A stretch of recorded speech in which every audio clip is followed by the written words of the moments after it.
जय हो।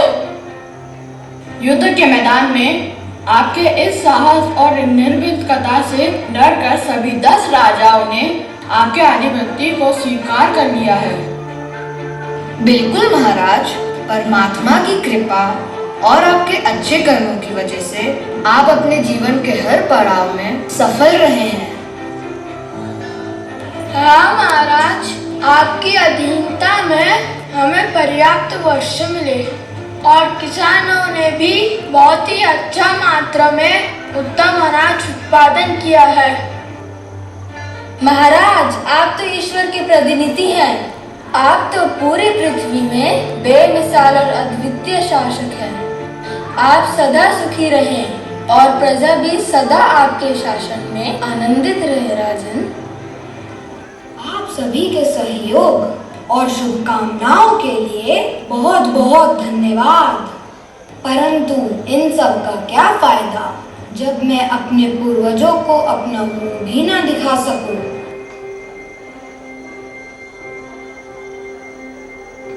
ओ मेरे पूजनीय पूर्वजों, आज यह भाग चित्रकेतु आप सबसे क्षमा मांगने आया है, जो आपके वंश और परंपरा को आगे बढ़ाने में असफल हो गया है। महाराज, अंगिरा मुनि आपसे मिलने आया है। आपका स्वागत है मुनिवर। एक साधु का घर में पधारना बड़े ही भाग्य की बात है। आप जैसे साधुओं की कृपा के बिना गृहस्थ कुछ भी नहीं है। कृपया हमें आशीर्वाद दें। हे धन्य राजन, तुम्हारे पास अद्वितीय साम्राज्य, उच्चतम कुलतंत्र, सुंदरता और युवान शारीरिक बल है। फिर भी तुम्हारा पीला पड़ा चेहरा और माथे पर चिंता की रेखाएं कुछ और ही कह रही है। ऐसा लग रहा है मानो कोई बोझ है तुम पर। प्रतीत होता है जैसे किसी तीव्र चिंता से ग्रसित हो। हे ऋषिवर, ओ अंतर्यामी मुनि, ये विशाल साम्राज्य, अपार समृद्धि और सुंदर रानियां भी मेरे व्यतीत मन के खालीपन को भरने में असमर्थ हैं, क्योंकि मेरा कोई पुत्र नहीं है, कोई वारिस नहीं है मुनिवर। मुझे और मेरे पूर्वजों को पिंडदान कैसे मिल पाएगा? बिना पिंडदान हम सब नरकीय लोकों में भटकते रहेंगे। ये विचार मुझे दिन रात खाए जा रहा है। कृपया कुछ करिए मुनिवर। ओ कृपालु मुनिवर, मुझे बस एक पुत्र प्राप्ति का आशीर्वाद दीजिए, बस एक पुत्र। हे राजन, यह भौतिक जगत ऐसा ही है। भले ही तुम्हें स्वादिष्ट खीर मिली हो, परंतु उसमें अगर एक रेत का दाना आ जाए तो वह अस्वादिष्ट लगने लगती है। तुम्हारे भाग्य में पुत्रहीन रहना लिखा है, फिर भी मैं तुम्हें दुष्टा द्वारा दिए गए यज्ञ का खीर प्रसाद दे रहा हूँ। यह अपनी पहली पत्नी कृतद्वती को दे देना, वह एक पुत्र को जन्म देगी। आपका बहुत बहुत धन्यवाद ऋषिवर, बहुत बहुत धन्यवाद। परंतु तुम्हें उसका नाम हर्षोक रखना होगा, क्योंकि वह तुम्हारे हर्ष के साथ साथ तुम्हारे शोक का भी कारण होगा। हर्षोक, इसका क्या मतलब था? हा हा हा हा, हो सकता है कि मेरा बेटा थोड़ा जिद्दी और उद्दंड होगा, वो तो मैं संभाल लूंगा। कम से कम मेरे पास पुत्र तो होगा। हा हा हा हा हा, मैं पिता बन जाऊंगा।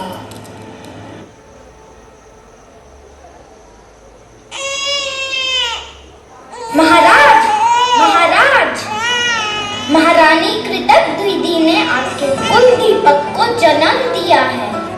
बधाई हो महाराज, बधाई हो। महाराज चित्रकेतु की जय, महारानी कृतद्वती की जय। बधाई हो महाराज, बधाई हो। हा हा हा हा हा, मैं क्या कहूँ, मेरी खुशी का ठिकाना ही नहीं है। हर्षोक, हर्षोक मेरे बेटे।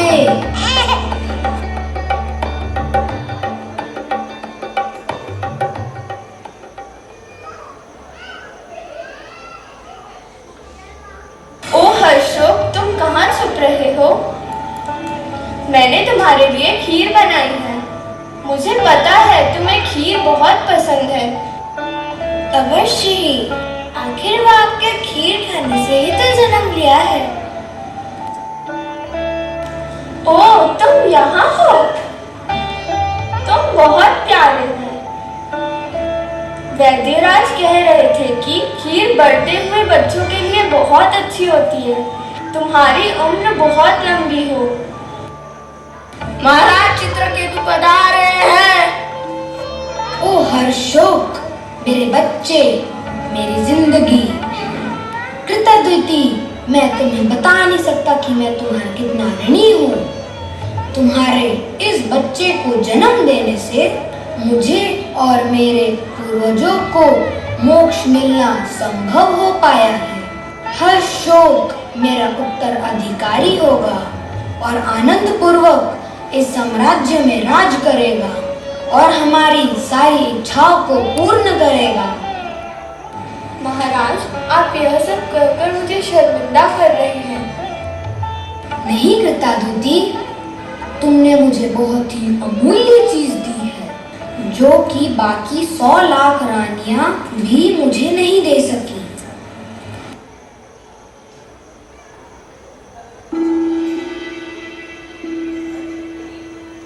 बहुत हुआ, और हमें कितना सहना पड़ेगा। जब से ये हर्षोक ने जन्म लिया है, महाराज ने एक भी बार हमें बुलाया नहीं, एक बार भी हमारी तरफ देखा तक नहीं, जैसा हम है ही नहीं यहाँ। हर्षोक के आने से पहले महाराज हमें अपने पास बुलाते थे, मुस्कुराकर देखा करते थे, और अब कुछ भी नहीं है। एक औरत अपने पति के प्यार के बिना जीकर क्या करेगी? उस कृतज्ञता की तारीफ करते करते और हर्षोक का नाम रटते रटते महाराज का मुंह ही नहीं थकता। असहनीय है ये तो। निराशा और ईर्ष्या से मेरा दिल जलता है। मैं अपने पिता के घर वापस भी नहीं जा सकती और लगता है कि मुझे जहर खाकर आत्महत्या कर लेनी चाहिए। हम क्यों अपनी जान दें? जो खीर हर्षोक का जन्म का कारण बनी थी, अब वही खीर उसकी मृत्यु का कारण बनेगी।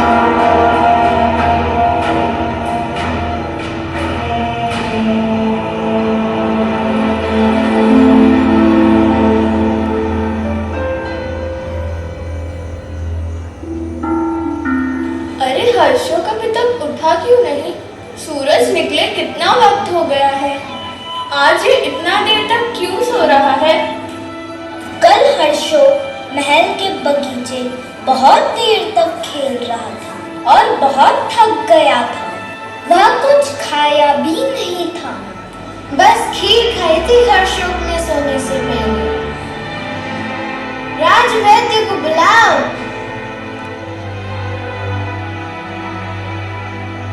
क्या हुआ? क्या हुआ? महारानी देखिए, हमारे हर्षोक को क्या हुआ है। नहीं, ये नहीं हो सकता महारानी। नहीं, ऐसा नहीं हो सकता। क्या हुआ राजकुमार को, क्या हुआ? महाराज को बुलाओ तुरंत। अहो दुर्भाग्य! क्या अब मैं कभी भी उसका मुस्कुराता चेहरा नहीं देख पाऊंगी? बोलो, क्या अब मैं कभी उसकी मधुर आवाज नहीं सुन पाऊंगी? मेरा हर्षोक हमेशा के लिए चला गया। देखिए महाराज, ये क्या हो गया? नहीं नहीं, कुछ नहीं हुआ है कृताद्वैती, कुछ नहीं हुआ है। हर्षोक, उठो बेटे। तुम मेरी आंखों का तारा हो, तुम मेरे जीवन के प्रकाश हो। तुम जो मांगोगे मैं सब दूंगा।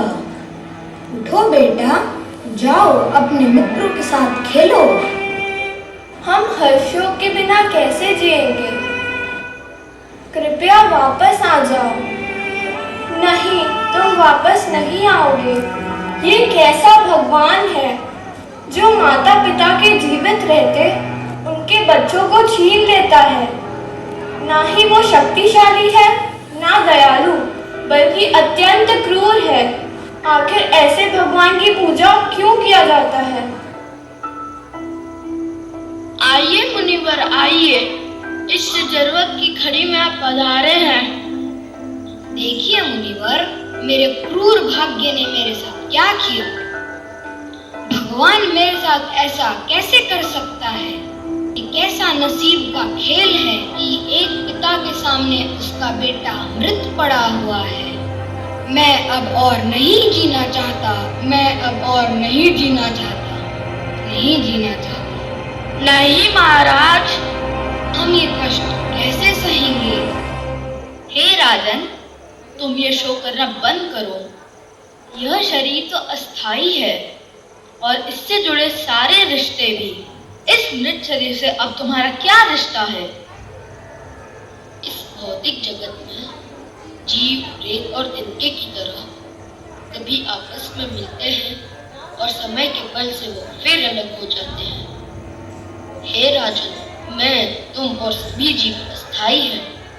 कुछ भी मिथ्या नहीं है, परंतु सब कुछ अस्थाई है, इसलिए इसके लिए शोक करना व्यर्थ है। जब मैं पहली बार तुम्हें दिव्य ज्ञान देने आया था, तब तुम पुत्र पाने के लिए बहुत उत्कंठित थे, पर अब तुम्हारा हृदय ज्ञान प्राप्ति के लिए तैयार है। हे जीव, देखो तुम्हारे माता पिता तुम्हारी अकाल मृत्यु से बहुत दुखी हैं। तुम फिर से इस शरीर में प्रवेश कर सकते हो। उठो और इस राजसीय संपदा का भोग करो। उठो बालक, उठो। अपने पिछले कर्मों के अनुसार मैं जीव एक शरीर से दूसरे शरीर में प्रवेश करता रहता हूँ। कभी देवताओं की योनि में, कभी पेड़ पौधे, कभी जानवर, कभी मनुष्य। ये कौन से जन्म में मेरे माता पिता थे? मैंने अनेकों जन्मों में अनेकों माता पिता पाए हैं। आपके ये साधित शब्द मेरे लिए रोशनी की तरह हैं, जो अज्ञानता के अंधेरे से ढके मेरे हृदय को प्रकाशित कर रहे हैं। मेरी भौतिक आसक्ति की बेड़ियों को काटने के लिए आपका बहुत बहुत धन्यवाद ऋषिवर।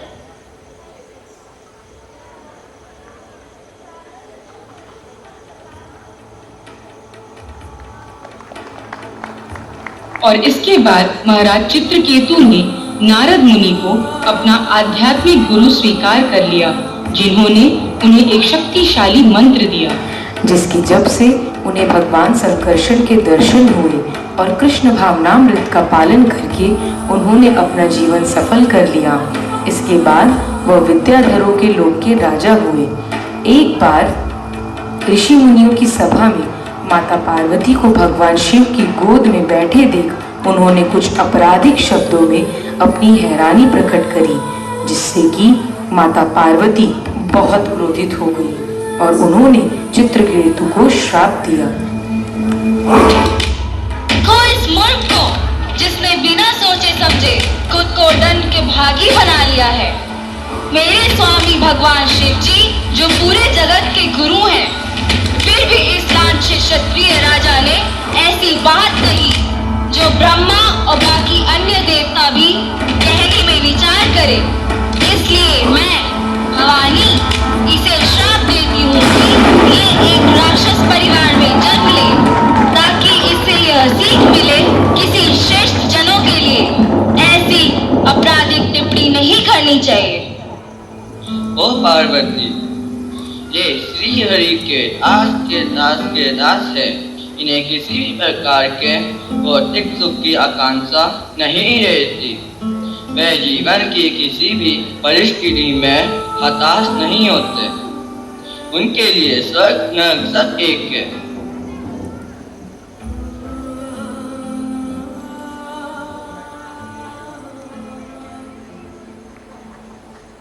इंद्रदेव की जय, देवादिदेव की जय। वर्षा देने वाले और धरती पर जीवन प्रदान करने वाले इंद्रदेव की जय। ओ महेंद्र, आपने ना जाने कितने बार भयानक असुरों का वध किया। आपका बल अद्वितीय है। आप महान हैं इंद्रदेव। और इस प्रकार स्वर्ग में इंद्रदेव अप्सराओं के नृत्य और अपने गुणगान का आनंद ले रहे थे। तभी वहां उनके गुरु बृहस्पति पधारे। अहंकार से परिपूर्ण इंद्र अपने गुरु बृहस्पति की उपस्थिति को देखकर भी अनदेखा कर दिए। यह देख बृहस्पति बहुत नाराज हुए, परंतु उन्होंने इंद्रदेव को श्राप नहीं दिया, बल्कि उनकी सभा से चुपचाप चले गए। उनके जाने के बाद इंद्रदेव को एहसास हुआ कि उनसे बहुत बड़ी भूल हुई है। इंद्रदेव ने फैसला किया कि वह अपने पूजनीय गुरु के चरणों में गिरकर उनसे क्षमा मांगेंगे।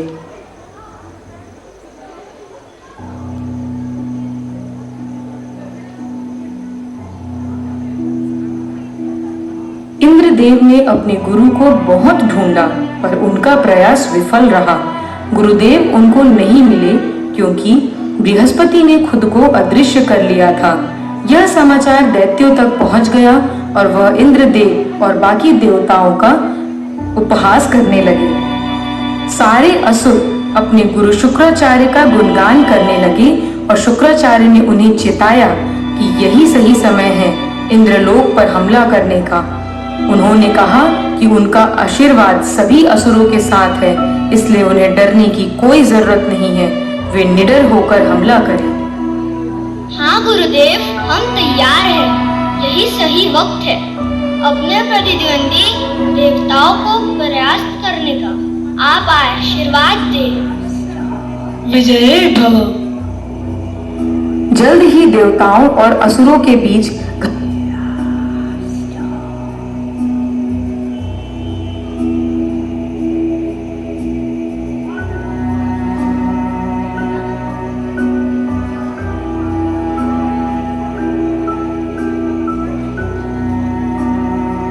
ब्रह्मा जी ने उन्हें याद करवाया कि उनकी यह दशा इंद्रदेव द्वारा अपने गुरु का अपमान करने से हुई है, जिसका फायदा असुरों ने उठाया है। असुरों ने इतना बल अपने गुरु शुक्राचार्य की श्रद्धा पूर्वक आराधना करके पाया है। आप सभी तुरंत विश्वरूप, जो कि त्वष्टा के बेटे हैं, उनके पास जाइए। वह बहुत ही कुशल और शक्तिशाली ब्राह्मण हैं। उन्हें अपना गुरु स्वीकार करके पूरी श्रद्धा और भक्ति के साथ उनकी पूजा करिए। वे आपकी सारी मनोकामना पूर्ण करेंगे। सभी देवता ब्रह्मा जी को प्रणाम करके वहां से चल पड़े। ओ विश्वरूप, हम तुम्हारे आश्रम में अतिथि बनकर आए हैं, इसलिए हमारी प्रार्थना को अपना कर्तव्य मानकर स्वीकार करें। हम असुरों द्वारा पराजित किए गए हैं और इससे अत्यंत पीड़ित हैं। हम तुमसे मदद मांग रहे हैं क्योंकि हम तुम्हारे माता पिता जैसे हैं। कृपया हमारे गुरु का पद स्वीकार करें ताकि हम तुम्हारी तपस्या के बल से असुरों को परास्त कर सकें। मैं आप सभी उच्च श्रेणी के देवताओं का अभिनंदन करता हूँ। वैसे तो पुजारी का पद ग्रहण करने से एक ब्राह्मण का कौशल घट जाता है, पर मैं आपके शिष्य जैसा हूँ, इसलिए आपको मना नहीं कर सकता। मैं आपके लिए यज्ञ अवश्य करूँगा। हे इंद्रदेव, ध्यान पूर्वक इस नारायण मंत्र को सुनो, जो मैंने आपकी रक्षा के लिए बनाया है। यह आपको और आपके वाहनों को बलशाली और अजयी बनाएगा। विश्वरूप ने देवताओं के लिए यज्ञ प्रारंभ किया। मंत्र उच्चारण चल रहा था, तभी एक देवता को ऐसा लगा कि विश्वरूप साथ ही गुप्त रूप से असुरों के लिए भी आहुति डाल रहे हैं। उसने इंद्रदेव से ये बात बताई और इंद्रदेव ने क्रोध में आकर विश्वरूप का वध कर दिया। उनके पिता त्वष्टा ध्यान में लीन थे। जब उन्हें अपनी रहस्यमय शक्तियों द्वारा अपने पुत्र की मृत्यु का आभास हुआ, त्वष्टा अत्यंत क्रोधित हो उठे। हे कृतधन मूर्ख, तुम अपने आप को देवताओं के राजा समझते हो। अहो दुर्भाग्य, मैंने विश्वरूप जैसा एक धर्मनिष्ठ पुत्र खो दिया। मैं यह निश्चय ही बर्दाश्त नहीं करूंगा। मैं इसका प्रतिशोध लेकर रहूंगा। मैं यज्ञ करूंगा और उससे ऐसा जीव प्रकट करूंगा जो इंद्र की मृत्यु का कारण बनेगा। त्वष्टा ने यज्ञ प्रारंभ किया, परंतु मंत्र उच्चारण में एक मंत्र को बहुत लंबे समय तक बोलने की वजह से उसका अर्थ ही बदल गया। जिस मंत्र का अर्थ था जीव जो इंद्र का वध करे, लंबे समय तक उच्चारण करने की वजह से अब उसका अर्थ जीव जो इंद्र द्वारा मरे हो गया था। और इस यज्ञ के से एक भयानक जीव प्रकट हुआ। इस जीव का नाम था वृत्तासुर। वृत्तासुर ने देवताओं पर हमला कर दिया और सारे देवता उसकी भयानक दहाड़ और शक्ति से घबराने लगे।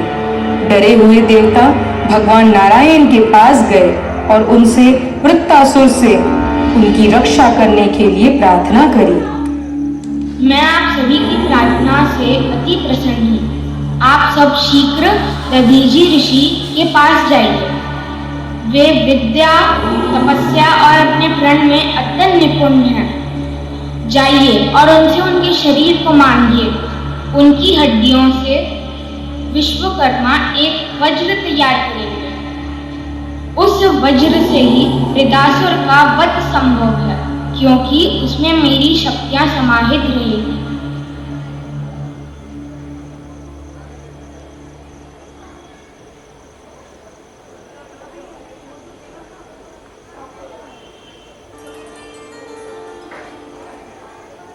हे महान ऋषिवर, हम सभी देवता एक याजक की तरह आपके पास आए हैं। हमें श्री विष्णु ने आपके पास भेजा है। ऋषिवर, हम एक बहुत बड़ी मुसीबत में हैं। हमारी जान खतरे में है। कृपया आप हमें भिक्षा प्रदान करें।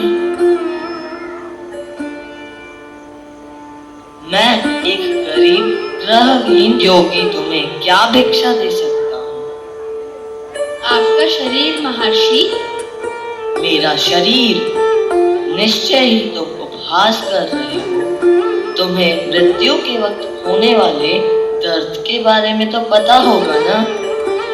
जिस तरह तुम्हें तुम्हारा शरीर प्रिय है, मुझे भी अपना शरीर प्रिय है, तो मैं इसे तुम्हें क्यों दूं? भले ही भगवान विष्णु ने क्यों ना कहा हो, वैसे भी मेरा शरीर पतला और दुर्बल है। यह किस काम आएगा? हे महान ऋषि, कोई भी वस्तु चाहे कितनी भी मूल्यवान हो, क्या आप जैसा योग्य ऋषि उसे परोपकार और निस्वार्थ ऋषि उसे परोपकार और जन कल्याण के लिए नहीं दे सकता? इतने आध्यात्मिक ज्ञान और गहन तपस्या से आपका शरीर स्वयं भगवान के हाथों होने वाले कल्याण के लिए एक अच्छा माध्यम बन चुका है। मैं बस तुम्हें परख रहा था। यह अस्थायी शरीर तो बस अग्नि में डालने का ईंधन है, सियारों और कुत्तों का भोजन है। सभी धर्मनिष्ठ जीवों के लिए दूसरों के दुख में दुखी होना और दूसरों के सुख में सुखी होना ही धर्म के सबसे उच्च सिद्धांत है। किसी भी तरह आज या कल तो मुझे यह शरीर छोड़ना ही है, इसलिए अच्छा है कि ये भगवान श्री हरि की सेवा में लगे।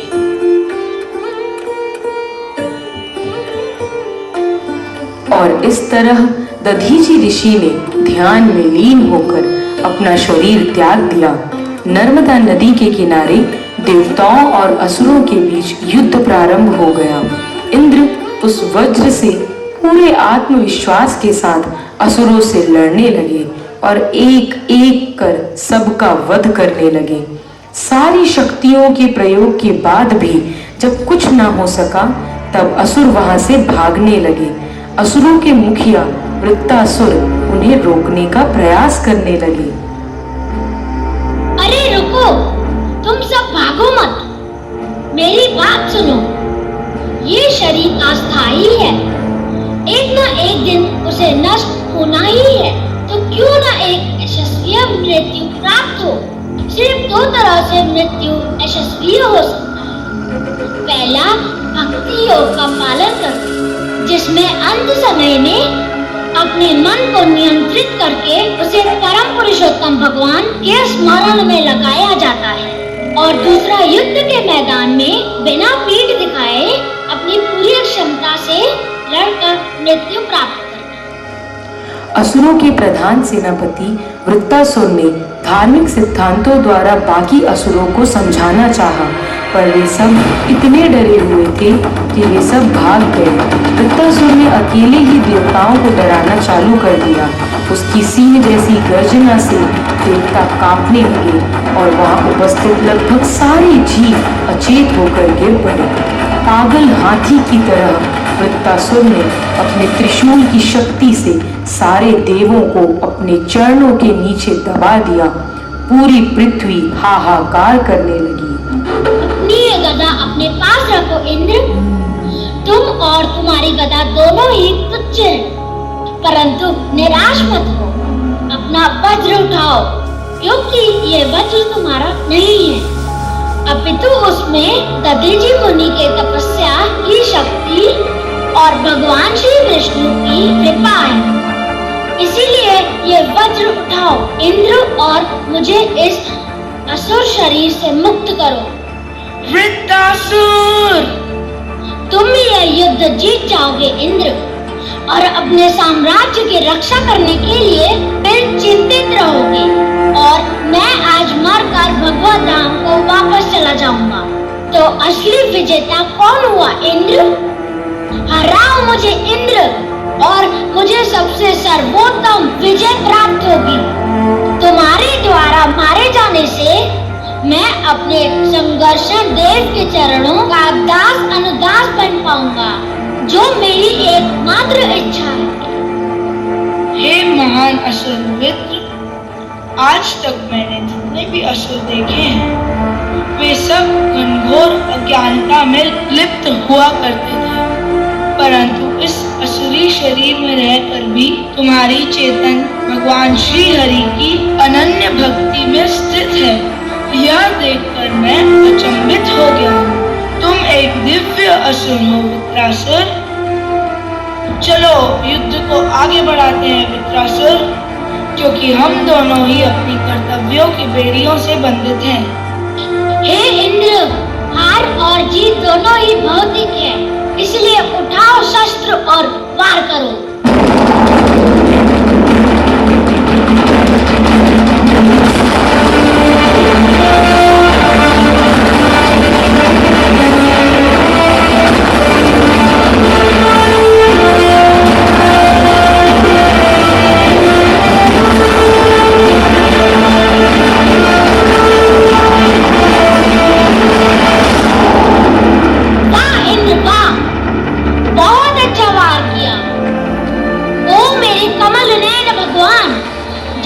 पक्षियों के भूखे बच्चे अपनी माँ का इंतजार करते हैं खाने के लिए, जिस प्रकार छोटा बछड़ा दूध का इंतजार करता है, जिस तरह एक पतिव्रता अपने पति का इंतजार करती है, उसी प्रकार मेरा हृदय आपकी सेवा करने के लिए तड़प रहा है। मैं तैयार हूँ मेरे नाथ, कृपया मुझे पास बुला लीजिए, कृपया मुझे पास बुला लीजिए। इंद्र ने अपने बलशाली वज्र से वृत्तासुर का धड़ उसके शरीर से अलग कर दिया। वैसे तो वृत्तासुर का शरीर समाधि में जा चुका था, पर उसकी दिव्य आत्मा पर व्योम को पार कर भगवत धाम की ओर बढ़ चुकी थी, और अंततः वृत्तासुर और भगवान श्री संकर्षण आमने सामने खड़े थे।